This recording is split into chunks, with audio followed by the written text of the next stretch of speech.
The following session is from Signal TV, which occurred over on twitch.tv/Twilio on September 30th and October 1st. Today I have a special guest with me, a colleague and friend of mine, Bharat Murali. He is a engineering manager on the growth team. And Bharat, I know you have a pretty great fun fact, and I know at Twilio we like to introduce people with fun facts. So why don't you kick us off with introducing your fun fact? Absolutely. Thanks for having me, Dom.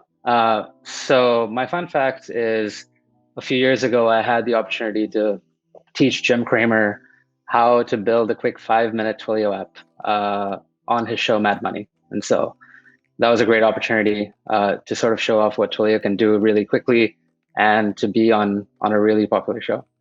That's awesome.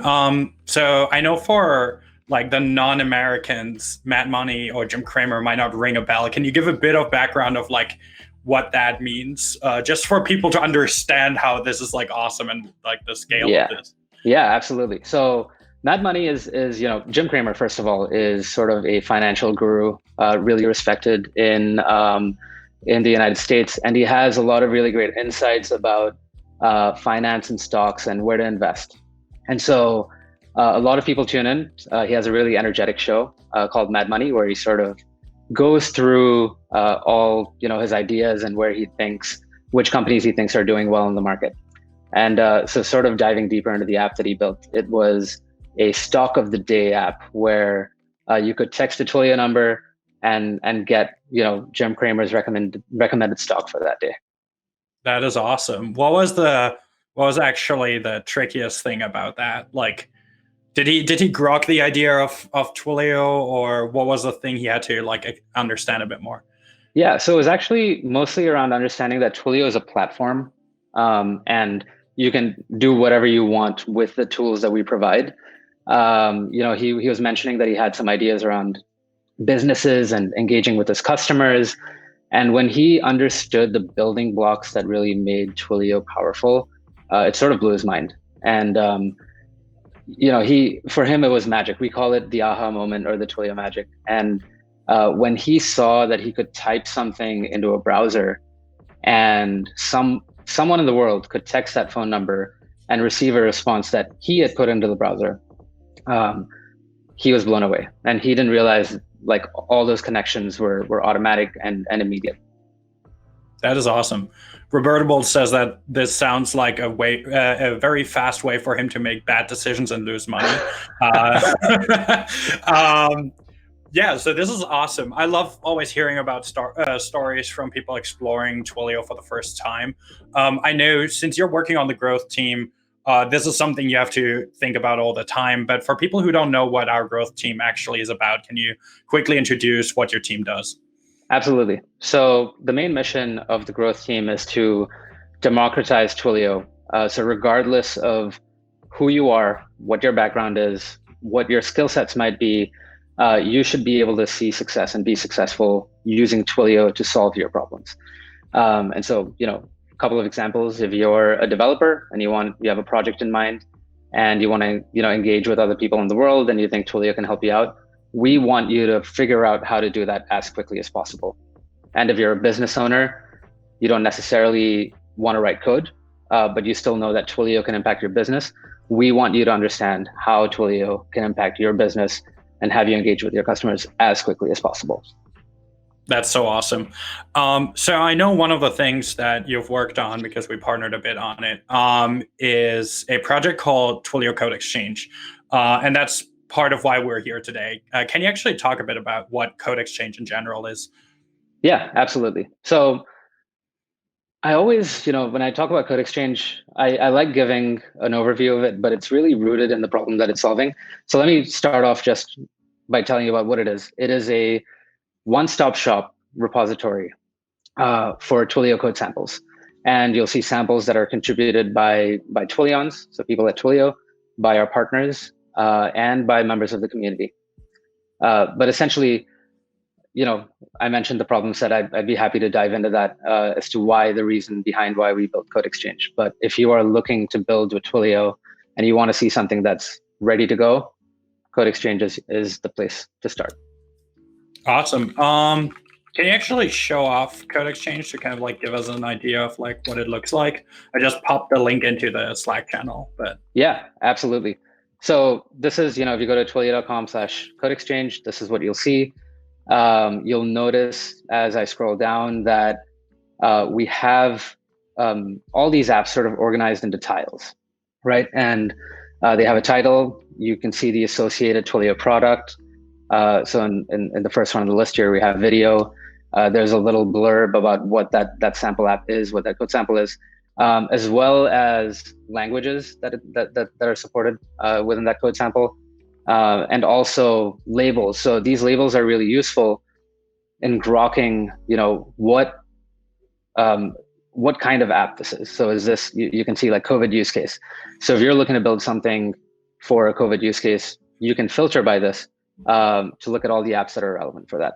And so typically with CodeExchange, if I go back up to the top, you'll notice that there's a search bar. So if you're a user coming in with a really specific idea, really specific use case, you can always hop in here, and let's say you want to do appointment reminders, you can always go in and just search for that. And that will result in a set of apps that have appointment reminders features in it. And you can go in and figure out what you want to use. that is really cool. Awesome.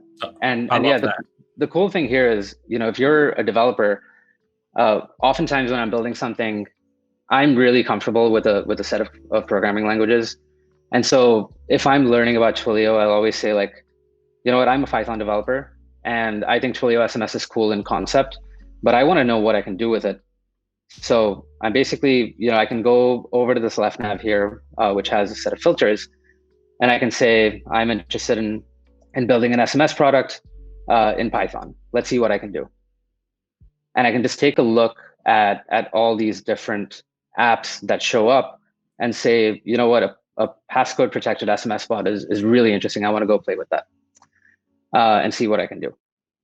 And another thing you'll notice is we have some color-coded apps here, and they're sort of marked up here with these three sort of tiers: building blocks, applications, and integrations.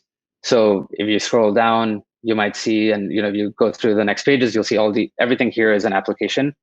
But if you're interested in integrating with a third party, you can just filter based on this and take a look at what integrations we support. So you'll notice we have Airtable, Octopus deployments, and several other integrations. That is really cool. I love that. And Roberto Bolt seems super excited about it as well. He says very slick web interface. I think that's all up to like your engineering team, but also our amazing designer Kruthi. I think she's watching, so shout out to Kruthi. And that it's a great way to introduce new developers. And I think that's a great segue because in the title of the session, we're talking about really quickly building things with Twilio. And one of the things I see on your screen there is talking about a new introduction called Quick Deploy. So like I want to give you sort of a challenge because you gave that to yourself because you put it in the title for this session. But like, can you show us what Quick Deploy means and why it's built, how it works? 100%. Yeah. So I'll go into why we built it first. We're always talking to our customers. We're always getting their feedback, understanding their pain points.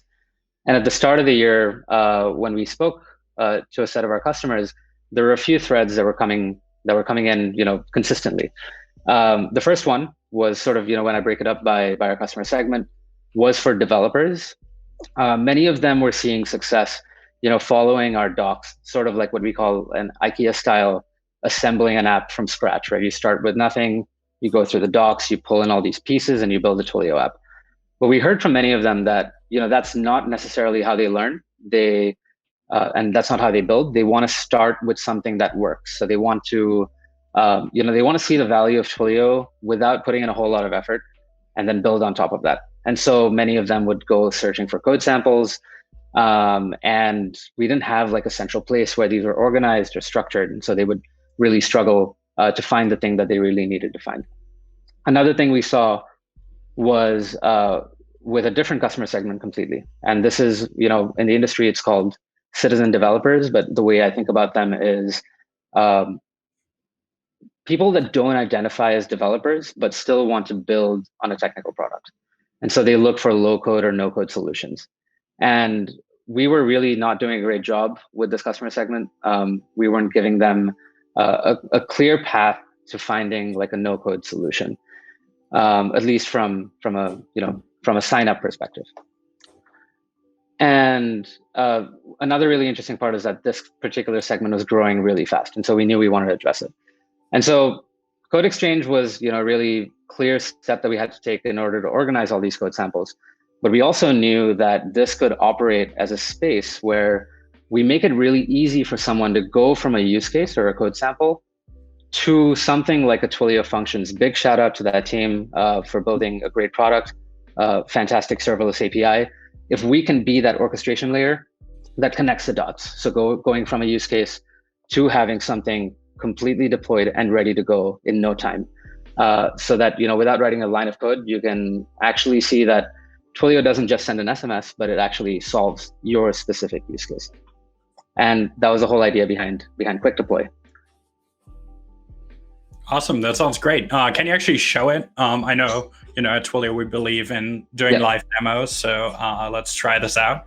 Absolutely. And before I demo things, I usually like to, set up a persona. Like, let me take on the persona of someone who, is trying to start a business.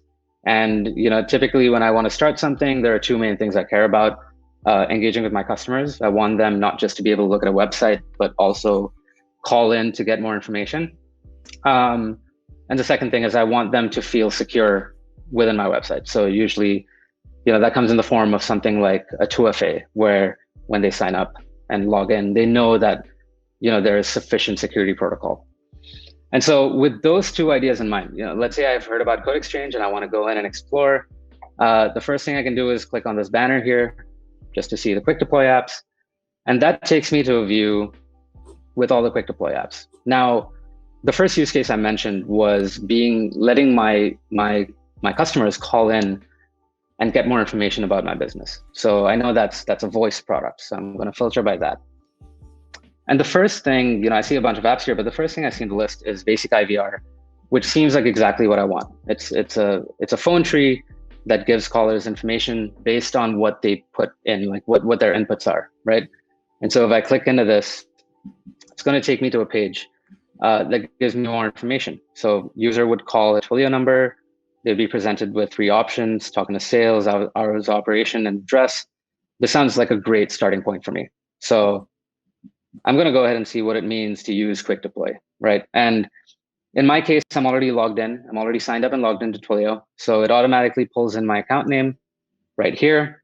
Now, I already have a phone number. And so it automatically populates this UI with all the information that it needs to get me up and running. And so in this case, it needs me to have a Twilio phone number. So I'm going to go ahead and just pick the first thing in that list. And it's also asking for my phone number. I'm assuming this is so that if anyone calls in and they want to talk to sales or they want to talk to the manager, they can talk to me. So I'm going to go ahead and put in my phone number. And here it just says deploy your application. So that's it, just a couple of fields. I'm going to go ahead and click that.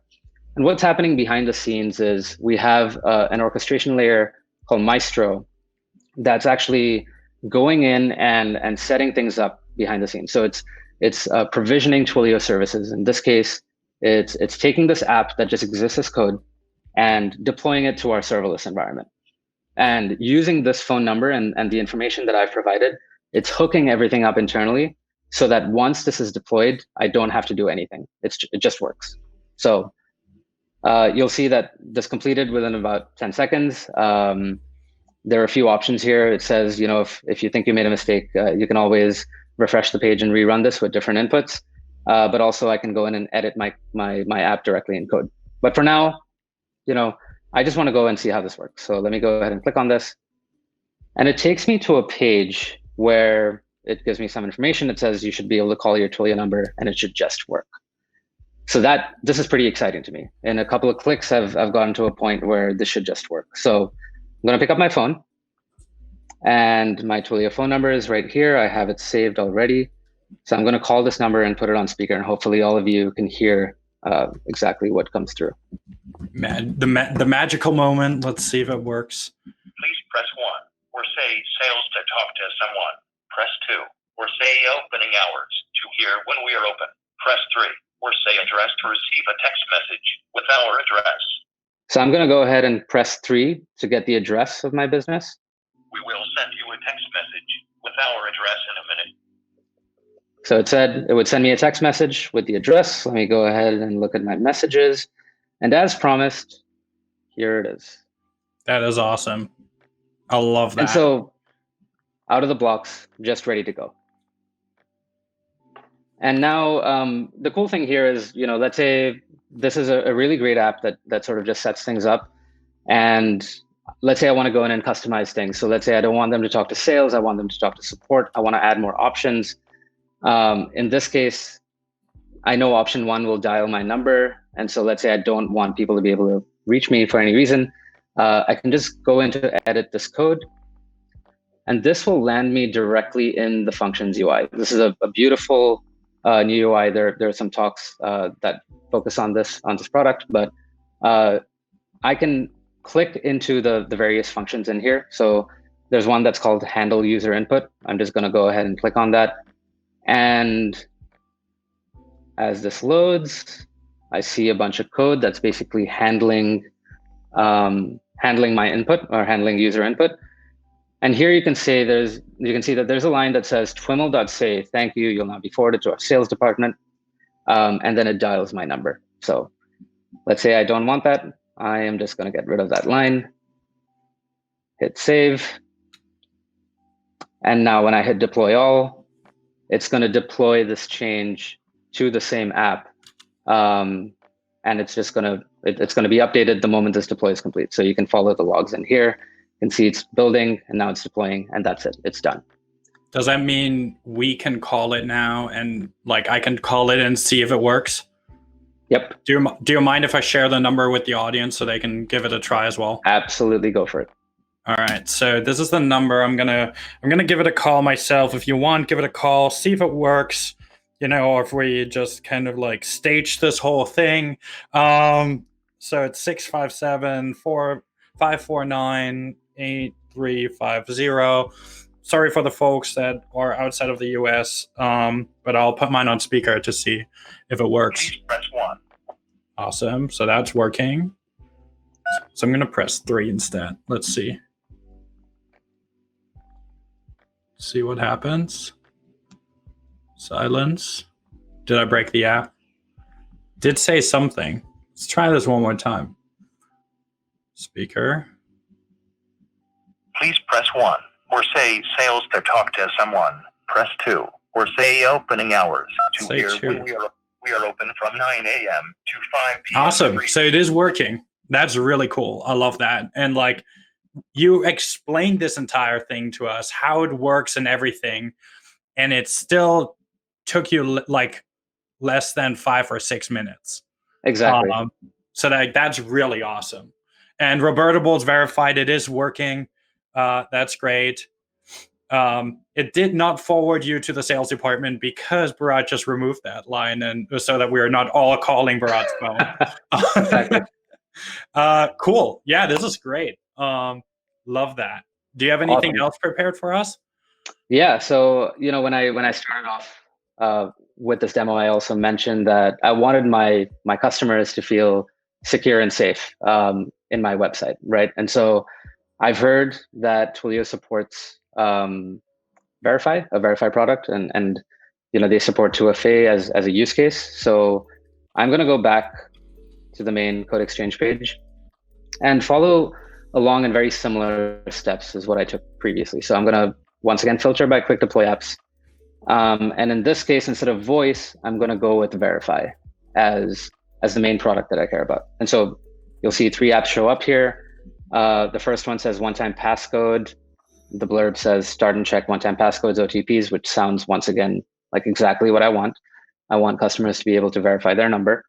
There's also email verification and conference lines with phone verification. But the one-time passcode is sort of what I want to go with. So let's follow the same steps. We'll click into this app. And in this case, as I scroll down, it's a very similar interface, but you'll notice that it's asking me for a verify service SID. Now, if I'm new to Twilio, I don't really know what this is, right? And I know I need to fill it up. So I might hover over this and it says it's the SID of your Twilio verify service. Not really sure what it is. So let me just go ahead and click on where do I get this? And this launches me directly into the console inside the verify section, the services section within the verify product. And you'll notice I have a couple of verify services created already. But for the sake of this demo, I'm just going to go ahead and create another one. I will call this Signal TV. And you'll notice it takes me to a page where it's already provisioned a verify service. So I'll just go ahead. It says Service Sid. I'm just going to copy that. And I can change the number of digits in the code that the verify service will send me. I'll keep it at 6 for now. And if I just paste it in here, that should be it. So let me go ahead and deploy the application. And once again, Maestro in the background is doing the magic, provisioning everything that is needed for this application to be working out of the box without any additional code. So let me click on Go to Live Application. Takes me to this beautiful page here, which shows me 3 different options of how I want to verify this number. I like SMS. I want my customers to go through that. So once again, it's asking me for my phone number. Let me go ahead and put in my number. And English is my preferred language in this case. I will go ahead and click verify. So I should receive a text message on my phone. So let's wait for that to come through. And as promised, here is a message. And it says your Signal TV verification code is 156111. So for the sake of it, let me just say 156112, put in the wrong code. And that fails as expected. And if I do 156111, this should work. And it does. That's out of the box. I now have confidence that Twilio can help my customers feel more secure. That is so great. I love that. I kept sharing links while you were demoing. Let me just share the link to this one as well. This is really slick. I love that. It's so smooth. One of the things I think like people were asking is about how they can request as community members other code samples. I send them the submit code request link from the website.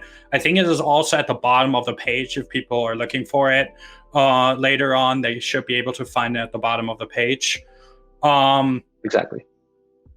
Robertable says incredible stuff. Can you even believe any of the? Can you even believe any of this even works?